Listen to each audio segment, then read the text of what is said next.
Tessa stood frozen, her résumé clenched tightly in trembling hands. The glass doors reflected her stunned expression back at her. Wide eyes, parted lips, disbelief etched into every line of her face. Gregory's voice sliced through the air, sharp and dismissive. "This isn't your place." Behind him, employees shifted uncomfortably but avoided looking directly at her. A young receptionist named Kara glanced down at her desk, pretending to shuffle papers. Tessa felt their silence pressing against her chest like a weight. "Excuse me?" she said finally, her voice steady despite the storm brewing inside her. Gregory turned slightly, his smirk widening as if he'd been waiting for this moment. "You heard me," he replied coolly. "We don't need distractions here." Tessa blinked, her grip tightening on the folder until her knuckles turned white. "Distractions?" she repeated softly, more to herself than to him. She took a step forward, forcing herself not to flinch when Gregory crossed his arms over his expensive suit jacket. "This is my interview," she continued, louder now, though her tone remained calm. "I earned this spot." For a split second, something flickered across Gregory's face, a crack in his polished armor. But it vanished just as quickly. Instead, he chuckled, shaking his head. "Earned it? Sweetheart, let's not kid ourselves." The word sweetheart hung in the air between them, heavy with condescension. Tessa swallowed hard, heat rising to her cheeks. Around them, whispers rippled quietly among the crowd of onlookers. Someone muttered under their breath, "Just leave it alone." Another mumbled, "Not worth it."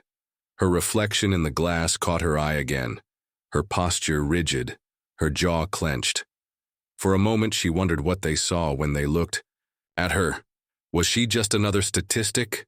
Another nameless face easily dismissed? "I'll remember this," she said suddenly, breaking the tense silence. Her voice was low but carried an edge that made Gregory pause mid-turn. He raised an eyebrow, feigning curiosity, but didn't respond. As he walked away, the sound of his polished shoes clicking against the marble floor echoed loudly, filling the void left by his absence. Tessa stood there for a few seconds longer, staring at the closed door before turning toward the exit. Behind her, Marcus, the janitor, watched silently, his hand gripping the handle of his mop a little tighter. Jasmine adjusted the focus on her phone camera, framing the scene perfectly. Through the lens, Tessa's humiliation played out like a movie, every emotion raw and unfiltered. The way she clutched her résumé, the tightness in her shoulders, the fire in her eyes as Gregory delivered his cruel verdict.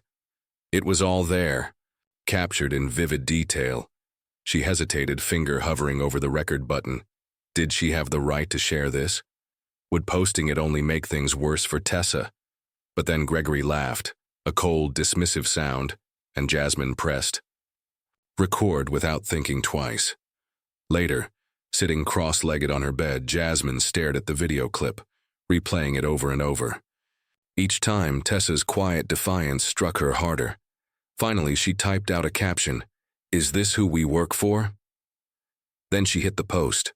Within minutes, notifications flooded her screen. Some comments praised Tessa's courage, others attacked her character, questioning why she even bothered applying. One commenter wrote, "Why doesn't she just give up already?" Jasmine scrolled past it quickly, feeling sick to her stomach. Her phone buzzed with a direct message from an unknown account.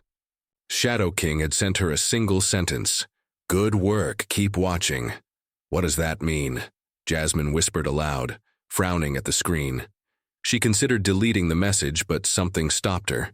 Maybe it was the urgency in those 3 words, or maybe it was the sinking realization that this wasn't just about Tessa anymore. This was bigger than both of them. The diner was quiet, save for the faint hum of a fluorescent light above them. Tessa sat stiffly in the booth, her hands wrapped tightly around a mug of coffee that had long gone cold. Across from her, Malik Reed leaned forward, sliding a worn folder across the table. "This is everything," he said, his voice steady but edged with exhaustion. "Every lie, every stolen idea, every life they crushed to keep this empire standing." Tessa hesitated.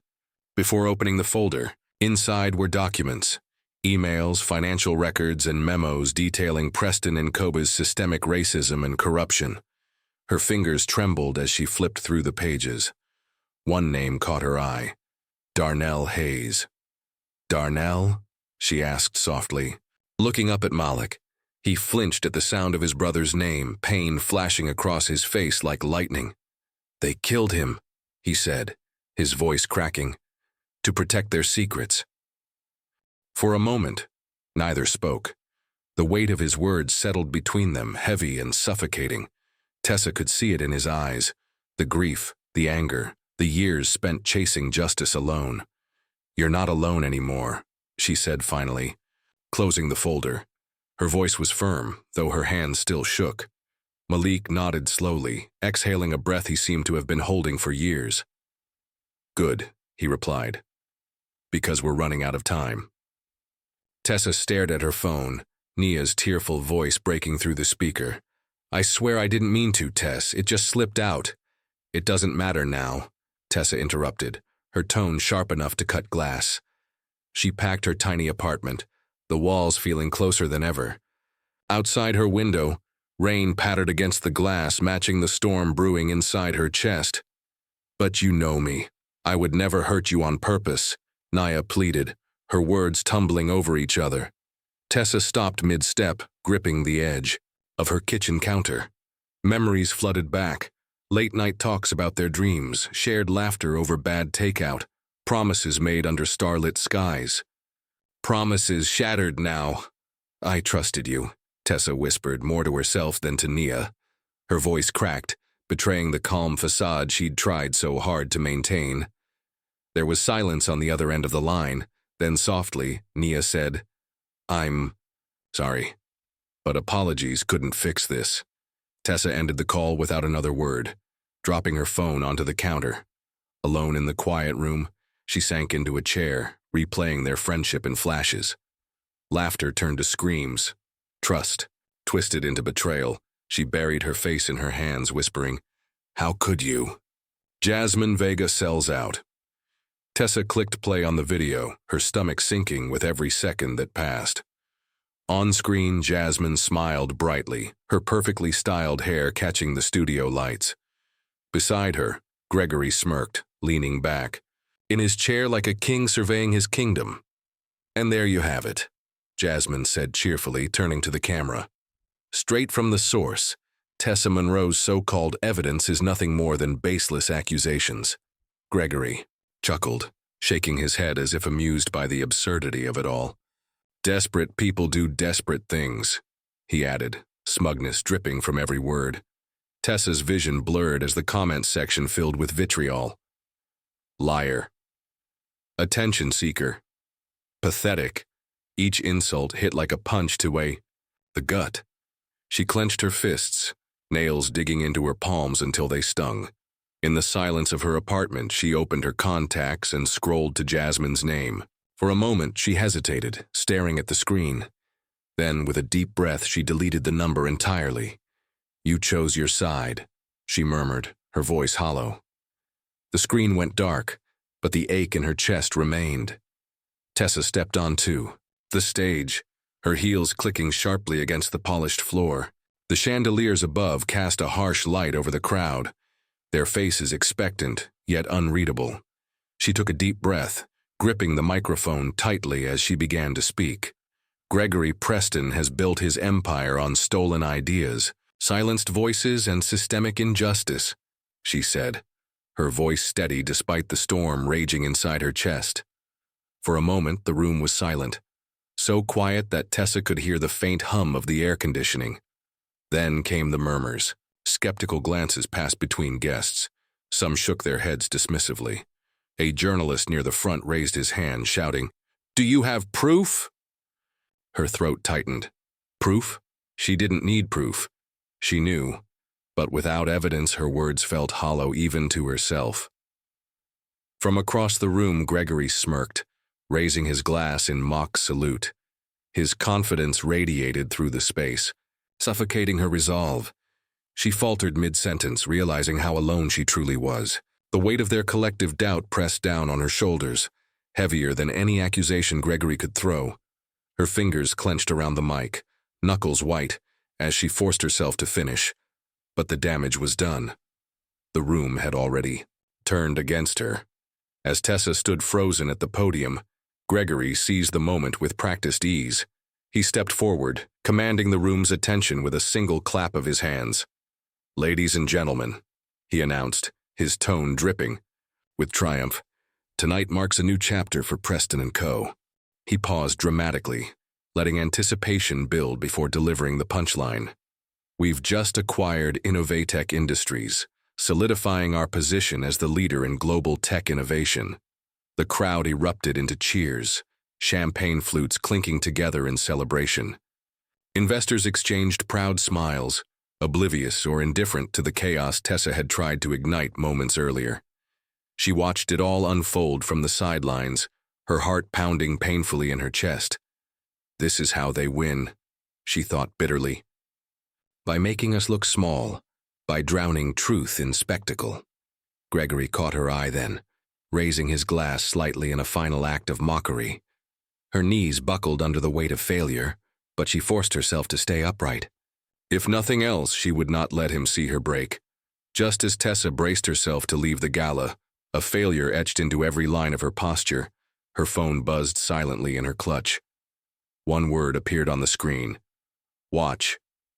Confused, she glanced up and froze. On the giant screen behind Gregory, Malik's live stream filled the room. Emails, financial records, falsified reports, all damning evidence of Gregory's crimes, flashed before everyone's eyes.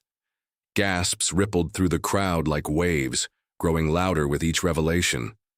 Gregory's smirk faltered, then vanished entirely. Panic flickered across his face as he realized what was happening. Whispers turned to outrage, accusations flying like arrows aimed directly at him. "This can't be real." Someone muttered nearby. Another voice cut through the noise. "How did we miss this?" Tessa exhaled slowly, relief flooding her body. For the first time that night, she wasn't alone. The truth had finally found its way into the light. Within minutes, chaos consumed the gala. Phones lit up across the room as news broke. Gregory's assets had been frozen pending investigation. Investors bolted for the exits, abandoning half-empty glasses and coats draped over chairs. Employees who once fawned over him now avoided eye contact altogether, pretending they hadn't cheered moments ago. Tessa stood amidst the turmoil, watching Gregory's empire unravel like sand slipping through fingers. His confident facade crumbled along with it. He pulled an aide aside, hissing urgently, "Fix this now!" But the aide only shook his head, fear evident in his wide eyes. "There's nothing we can do," he whispered back. Gregory staggered backward, disbelief etched into every line of his face. For the first time, he looked small, human, vulnerable. Standing there, Tessa realized something profound. Power wasn't infinite. It could fracture, collapse, and disappear when exposed to the light. Later that night, Tessa sat in a private boardroom, staring at faces she'd once feared. The directors were nervous, exchanging uneasy glances as they scrambled to salvage what remained of Preston Co.'s reputation. "We need leadership people trust," one member said finally, breaking the tense silence. "Someone untainted by scandal," another nodded quickly. "Tessa Monroe, she's proven integrity and vision." Votes were cast swiftly, unanimously. When the decision was announced, Tessa felt a strange mix of disbelief and resolve. They weren't handing her victory. It was earned. Every sacrifice, every betrayal, every moment of doubt led to this. Walking into Gregory's former office, she paused at the threshold. The desk was bare, stripped of its previous occupant's arrogance. She placed her hands on the cool surface, thinking quietly, "This isn't just my victory, it's theirs too." Behind her, Marcus, the janitor from the beginning, entered, now wearing a suit. He smiled softly. "Welcome, boss." Tessa stepped into Gregory's old office for the first time as interim CEO. The space was stripped bare. No personal artifacts, no traces of the man who had once ruled it with arrogance. She placed a single framed photo on the desk, her late mother, smiling warmly. It was a reminder of why she fought. Within weeks, Tessa introduced sweeping reforms, mandatory diversity training, transparent hiring practices, and reparations for employees harmed by systemic racism. But resistance came swiftly. Anonymous letters arrived daily, threatening retaliation. One read simply, "You'll regret this." Another warned, "The system always wins." Gregory wasn't done either. From behind bars, he leaked damning secrets about other corrupt executives tied to Preston Co, attempting to destabilize her leadership. Whispers spread among investors. Is she strong enough to handle this? Late one night, sitting alone in the dimly lit office, Tessa stared at the stack of threats piled neatly on her desk. Her reflection in the darkened window showed fatigue etched into her features. Yet beneath the exhaustion, there was fire, a quiet determination that refused to be extinguished. "This isn't just about me," she whispered to herself. "It's bigger than me." She stood, straightening her shoulders, and walked out of the office, ready to face another day. No matter how hard they pushed, she wouldn't break. Tessa scrolled through her contacts, hesitating when she reached Jasmine's name. After everything, the betrayal, the public humiliation, reaching out felt like stepping onto thin ice. Still, she tapped the screen and sent a simple message. "Can we talk?" To her surprise, Jasmine agreed. They met in a quiet cafe, the air thick with unspoken tension. Jasmine sat across from her, fidgeting with a napkin. "I know I messed up," she admitted finally, her voice trembling. "I never meant for things to go so far." Tessa nodded slowly, studying the woman who had once sold her out. "I need your help," she said simply. "A documentary exposing everything." Jasmine blinked, caught off guard. "Me? Why would you trust me after—" "Because you owe me," Tessa interrupted, her tone firm but not cruel. "And because I believe people can change." Over the next few months, they worked tirelessly, interviewing former employees who had suffered under Gregory's regime. Stories poured out, painful, raw, and real. When the documentary premiered online, it went viral overnight. Viewers flooded social media with messages of support, calling it a wake-up call for corporate America. One evening, as they reviewed final edits together, Jasmine turned to Tessa. "Thank you," she said softly, "for giving me another chance." Tessa smiled faintly, realizing forgiveness wasn't just for Jasmine. It was for herself, too. Senator Evelyn Carter leaned back in her chair, watching Tessa carefully. They sat in a private conference room, sunlight streaming through the windows, casting long shadows across the table. "I needed someone like you," Carter began, her voice calm but deliberate. "Someone they wouldn't see coming. Someone underestimated me." Tessa's stomach churned as the words sank in. All those moments, the cryptic emails, the strategic guidance, the perfect timing, it hadn't been a coincidence. She'd been a pawn in Carter's grand plan to dismantle Gregory's empire. "You used me," Tessa said flatly, her voice laced with betrayal. Carter didn't deny it. Instead, she tilted her head slightly, meeting Tessa's gaze. "Would you have succeeded without my help?" she asked pointedly. Silence filled the room, heavy and suffocating. Tessa replayed the past months in her mind. The victories, the failures, the sacrifices. Had Carter manipulated her? Yes, but had she also given her the tools to fight back? Also, yes. Finally, Tessa exhaled sharply, shaking her head. "That doesn't make it right." "No," Carter agreed quietly. "But it made it possible." Tessa left the meeting feeling conflicted, yet strangely empowered. Even if she'd been a pawn, she'd still won, and that victory belonged to her now. Standing on the TED stage, Tessa adjusted the microphone, her hands steady despite the nerves swirling inside her. The audience sat in rapt attention, their faces expectant yet curious. "When I walked into that gala months ago," she began, her voice soft but clear, "I thought I was fighting for justice. What I didn't realize was that I was fighting for something bigger, for all of us." She paused, letting the weight of her words settle over the crowd. "Justice isn't given. It's taken. And sometimes taking it means standing alone until others find the courage to join you. Her voice wavered slightly as she recounted her journey, from rejection to redemption, from despair to triumph.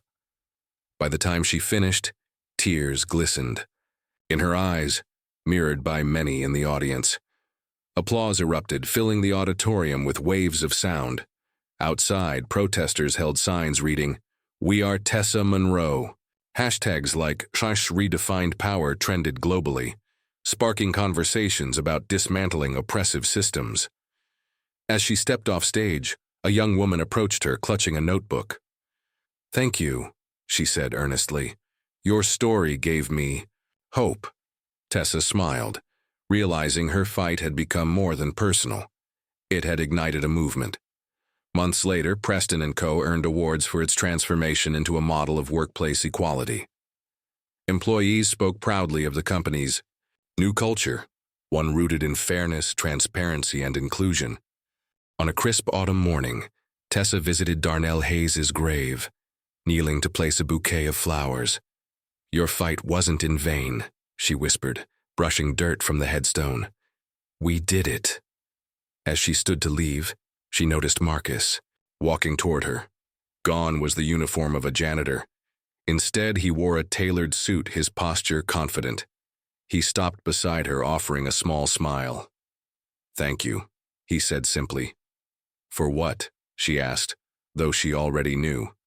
"For proving that change is possible." They shared a moment of silent understanding before heading back to the office together. Inside, the halls buzzed with energy, employees collaborating openly, free from fear. Change wasn't easy, but it was worth it. In that moment, Tessa realized her legacy wasn't just about revenge or vindication.